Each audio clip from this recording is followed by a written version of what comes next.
عموم یہ ہے فرض کریں جیسے رسول اللہ دنیا میں تشریف لائے صلی اللہ علیہ وسلم، اس کے بعد ان کی خلافت شروع ہوئی. خلافت کا دور بھی کافی قتل و غارت کا تھا اور بے شمار قتل ہی قتل نظر آتا ہے پوری ہسٹری میں.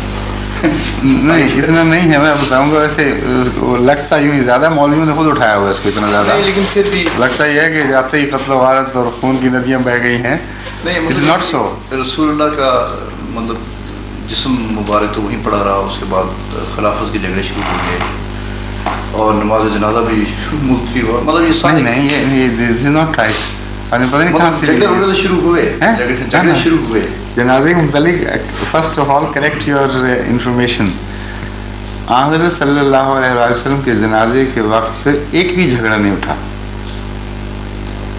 کیونکہ وہ جو انہوں نے پالیسی اختیار کی وہ ایسی میٹر آف فیکٹ تھی کہ جھگڑے کا سوال ہی نہیں تھا. وہاں جو انفارمیشن پھیلی ہے آہستہ آہستہ، آج کل کی طرح کا تو کوئک میڈیا نہیں تھا نا کہ فوراً خبر ساری دنیا میں پھیل جائے اور لوگ پہنچ سکیں.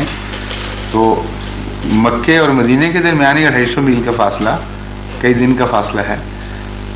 ہوا یہ تھا کہ جو گروپ پہنچتا تھا اس وقت جو ان کا لیڈر تھا وہ نماز جنازہ پڑھاتا تھا اور نماز جنازہ ہو جاتی تھی. حضرت صلی اللہ علیہ وسلم کی جب تک تدفین نہیں ہوئی بے شمار گروپس میں جنازہ پڑھا ہے. اجتماعی جنازہ جس طرح آج کل کا تصور ہے نا کوئی بڑا لیڈر فوت ہو تو ایک اجتماعی جنازہ، ویسا نہیں ہوا. تو یہ خیال کہ کوئی جھگڑا ہو جنازے پر، یہ نہیں ہوا بالکل. اور حضرت ابوبکر رضی اللہ تعالیٰ عنہ کی خلافت پر تو پورا مدینہ کا پورا اتحاد تھا.